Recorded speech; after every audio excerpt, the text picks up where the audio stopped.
കല്ലുകൾ മുള്ളുകൾ കളിച്ചിരി വട്ടങ്ങൾ ഉള്ളുണർത്തും നർമ്മവെട്ടങ്ങൾ. കല്ലുകൾ മുള്ളുകൾ കളിച്ചിരി വട്ടങ്ങൾ ഉള്ളുണർത്തും നർമ്മവെട്ടങ്ങൾ. ചിരിച്ചും കളിച്ചും ചിന്തകൾ വിടർത്തും ചേതോഹരമാം ചിറകടിനാദങ്ങൾ.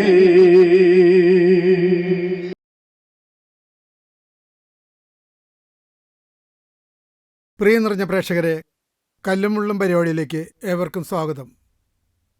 ചില അടുക്കള പ്രശ്നങ്ങളിലേക്ക് നിങ്ങളുടെ ശ്രദ്ധ ക്ഷണിക്കുകയാണ്.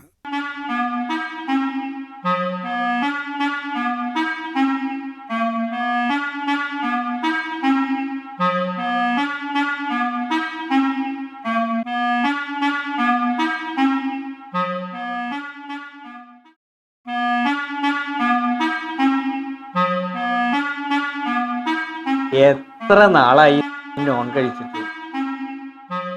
ഇന്ന് നമുക്ക് കുഴിമന്തി വാങ്ങാം. ഇതൊക്കെ തിന്നാൻ പറ്റുമെന്നാ ചിന്തിക്കണേ. വേണ്ട, ഇനി സ്മോളും ബീഫും ചിക്കനും ഒക്കെ നിർത്താൻ ഡോക്ടർ പറഞ്ഞത് ഓർമ്മയില്ലേ? ഡോക്ടർ അങ്ങനെ പലതും പറയും. ഈ ഗുളിയും കഴിച്ചോണ്ട് ഇരുന്നാ മതിയോ? കുഴിമന്തിയും അൽഫാമും ചിക്കൻ ചില്ലിയും ഒക്കെ കഴിക്കാൻ പറ്റുമോ? പറയുമ്പോ തന്നെ ദേ എന്റെ വായിൽ വെള്ളം വരുന്നു. എവിടേക്കായി കാത്തിരിക്കണത്? വേണ്ടാന്ന് പറഞ്ഞില്ലേ? എന്താ വേണ്ടാന്ന്? ഇത്രയും നാള് കഴിച്ചില്ലേ, ഇനി വേണ്ടാന്ന് പറഞ്ഞാ വേണ്ട, അത് തന്നെ. അത് നിശ്ചയിക്കണ നീയല്ല, ഇതെന്റെ ഇഷ്ട. ആ ഇഷ്ടം ഇവിടെ നടക്കില്ല. ഇനി മുതൽ ഇവിടെ മീനും പോത്തും പോർക്കും ഒന്നും കയറ്റാൻ ഞാൻ സമ്മതിക്കില്ല. മരിച്ച പിന്നെ ഇതൊക്കെ കഴിക്കാൻ പറ്റുമോ? എന്റെ കെട്ടിയോളെ കെട്ടിപ്പൂട്ടി വെച്ചിട്ട് എന്താ കാര്യം? കൊണ്ടുപോകാനും പറ്റില്ല. അടിച്ചു പൊളിച്ച് ജീവിക്കണം, അതാ വേണ്ടത്. അങ്ങനെ അടിച്ചു പൊളിക്കണ്ട.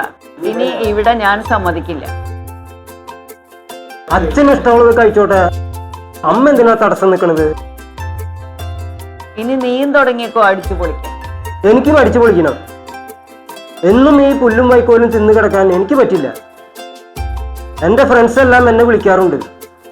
ഇതുവരെ ഞാൻ ഒഴിഞ്ഞു മാറി. ഇനി അത് നടക്കില്ല. അമ്മ ഈ ലോകത്തൊന്നല്ല ജീവിക്കണത്, അതുകൊണ്ട് തോന്നണതാ.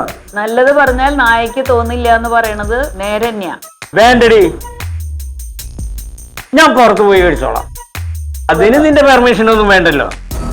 മനസ്സിലായോട് കഴുത. അച്ഛാ നിൽക്കച്ഛാ, ഞാനുണ്ട്, എനിക്കും വേണം. വാടാ മോനെ, ഈ ആടാ എന്റെ മോൻ, നമുക്ക് അടിച്ചു പൊളിക്കാം. അതും കഴിച്ചോണ്ട് ഇങ്ങോട്ട് വരരുത്. നീ ഞാൻ പോടി വാതിൽ മുഷേട്ടേ. തുറക്കില്ല.